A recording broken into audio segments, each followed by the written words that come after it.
অঞ্জলি দাসৰ পাকঘৰলৈ সকলোকে স্বাগতম জনাইছোঁ। আহকচোন মই আজি বেঙেনা দৈৰে কিদৰে ৰান্ধিব খুজিছোঁ আপোনালোকক শেষলৈকে ভিডিঅ'টো চাই থাকিব বুলি আশা কৰিলোঁ আৰু ভাল লাগিলে লাইক কমেণ্ট শ্বেয়াৰ কৰিবলৈ নাপাহৰিব। এতিয়া চাওক মই কেনেদৰে প্ৰস্তুত কৰি লৈছোঁ।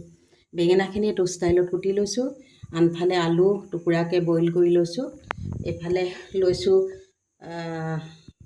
পিঁয়াজ আৰু নহৰু এনেকৈ পিচি লৈছোঁ, এফালে দৈত চেনি আৰু ইলাচি 3টা দি এনেকৈ পিচি ৰেডি কৰি লৈছোঁ, এফালে চিলি পাউডাৰ অকণমান, আনফালে বিলাহী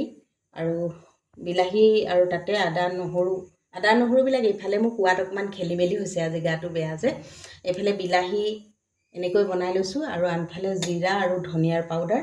এতিয়া মই তেলত কেনেকৈ বনাওঁ শেষলৈকে ভিডিঅ'টো চাই থাকিব। কেৰাহীত তেল গৰম হৈছে, তেল গৰম হোৱাতে এনেকৈ তেজপাত কেইখিলা মই তেলত দি দিয়া হৈছে। ইয়াতে মই আন্দাজমতে হালধি, আন্দাজমতে নিমখ সকলোখিনি এনেদৰে যোগাৰ কৰি লৈছোঁ। তেলখিনি গৰম হোৱাতে মই এতিয়া সকলোখিনি তেলত এনেদৰে দি দিয়া হৈছে।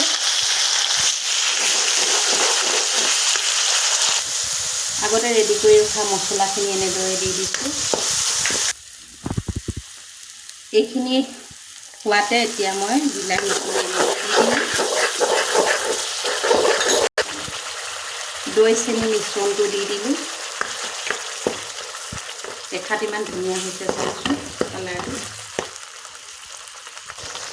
মছলাখিনি সোমাই যোৱাতে মই এনেদৰে কাটি ৰখা বেঙেনা আলুখিনি দি দিলোঁ। আপোনালোকে এনেদৰে ৰান্ধি খাবচোন।